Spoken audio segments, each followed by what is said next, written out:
సరే, ఏమాత్రం ఆలస్యం చేయకుండా నేరుగా ఈ విశ్లేషణలోకి వెళ్ళిపోదాం. ఈరోజు మనం ఎమోషన్స్తో నిండిన ఒక బ్యూటిఫుల్ రొమాంటిక్ డ్రామాని బ్రేక్డౌన్ చేయబోతున్నాం. ముఖ్యంగా రొమాంటిక్ జానర్ అభిమానులకు పిచ్చగా నచ్చే క్లాసిక్ ట్రూప్స్ ఈ కథలో ఎలా వాడారో చూస్తే నిజంగా ఆశ్చర్యపోక మానరు. కథ మొదలవ్వడమే ఒక వండర్ఫుల్ అండ్ మిస్టీరియస్ ఫీల్తో స్టార్ట్ అవుతోంది. ఎక్కడున్నావ్? అసలు నిజంగా ఉన్నావా, లేక నా ఊహల్లో మాత్రమే ఉన్నావా? ఈ డైలాగ్ వినగానే మన హీరోయిన్ శృతి మనసులో ఎంత పెద్ద తుఫాను రేగుతోందో అర్థమైపోతోంది కదా. అనుకోకుండా దొరికిన ఒక పాత ఫోటో, అందులో ఎవరో కూడా తెలియని ఒక అబ్బాయి, కాని కేవలం అతని ఊహతోనే ఆమె పీకల్లోతు ప్రేమలో పడిపోవడం, ఒక రకంగా ఇదొక డ్రీమ్ లాంటి స్టార్టింగ్ అన్నమాట. ఇక్కడే కథలో ఫస్ట్ మేజర్ టర్నింగ్ పాయింట్ వస్తుంది. అదే ది అరేంజ్డ్ మ్యారేజ్ కన్ఫెషన్. ఆ పెళ్లిచూపుల సీన్ గురించి మనం ఖచ్చితంగా మాట్లాడుకోవాలి. ఒకవైపు శృతి ఎంత ధైర్యంగా నిజాయితీగా నా మనస్సులో ఆ ఫోటోలో ఉన్న అబ్బాయి ఉన్నాడు, నేను నిన్ను మోసం చేయలేను అని చెప్పేస్తుందో దానికి ఎవరైనా సరే కోపపడతారు. కాని అసలు నందా రియాక్షన్ ఎక్స్పెక్ట్ చేయలేం. అతను ఏమాత్రం కోపపడకుండా ఆమె నిజాయితీకి ఫిదా అయిపోయి నీకు ఇష్టమైతేనే నేను తోడుగా ఉంటాను అని చాలా కూల్గా ఒప్పుకుంటాడు. ఇలాంటి క్యారెక్టర్స్ చాలా అరుదు కదా. ఆ తర్వాత కథ ఇంకో ఫేజ్లోకి వెళుతుంది. అదే ఏ మ్యారేజ్ ఆఫ్ కాంట్రాస్ట్స్. పెళ్లైన తర్వాత వాళ్ళిద్దరి మధ్య ఉన్న ఎమోషనల్ డిఫరెన్స్ ఎలా ఉందో మనం గమనించొచ్చు.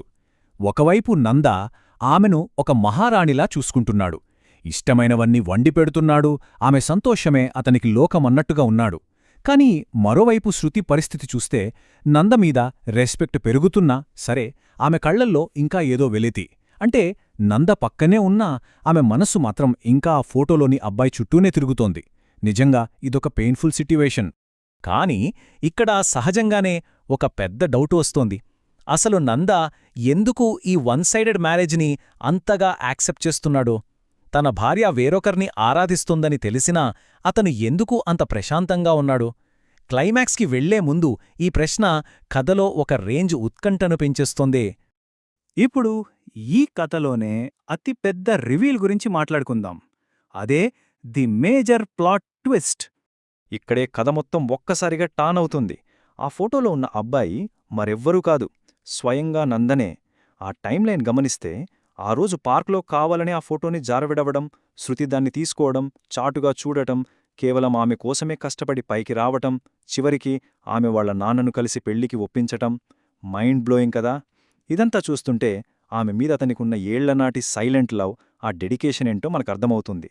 This is like a perfect secret admirer ట్రోప్.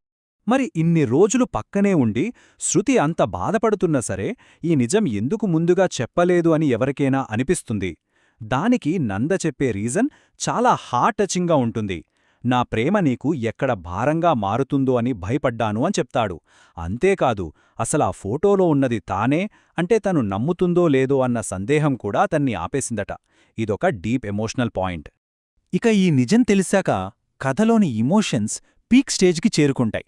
నాకు తెలియకుండానే నాకోసం ఇంత చేశారా, I love you so much Nanda అంటూ శృతి కన్నీళ్లతో తన ప్రేమను ఫస్ట్ టైం ఎక్స్ప్రెస్ చేస్తుంది. ఇన్ని రోజుల నిరీక్షణకు, ఆ పెయిన్కి, ఆ సీక్రెట్కి ఒక బ్యూటిఫుల్ కెథారిటిక్ ఎండింగ్ ఇక్కడే దొరుకుతుంది. ఇక ఫైనల్ సెక్షన్కి వచ్చేద్దాం. ఏ సినిమాటిక్ హ్యాపీ ఎండింగ్. ఇక్కడ నందా క్యారెక్టరైజేషన్ డెప్త్ ఇంకాస్త బాగా తెలుస్తోంది.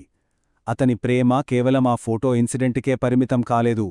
ఆమెకు తెలియకుండా కాలేజీ రోజుల నుంచే ఫోటోలను భద్రపరుచుకోవడం, స్నేహితులతో ఉన్నప్పుడు దూరం నుంచే గమనిస్తూ ఉండటం, ఆమెకు ఎలాంటి ఇబ్బంది కలగకుండా చుట్టూ ఒక రక్షణ నీడలా, ఒక సైలెంట్ గార్డియన్లా ఎప్పుడూ కాపలా ఉండటం, ఇదంతా ఒక ఎపిక్ రొమాన్స్ ఫీల్ క్రియేట్ చేస్తుంది.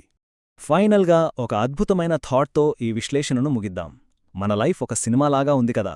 కాదు, సినిమా కంటే అందంగా ఉంది. ఎందుకంటే మన కథ ఇక్కడితో ముగిసిపోదు, ప్రతిరోజు కొత్తగా మొదలవుతుంది.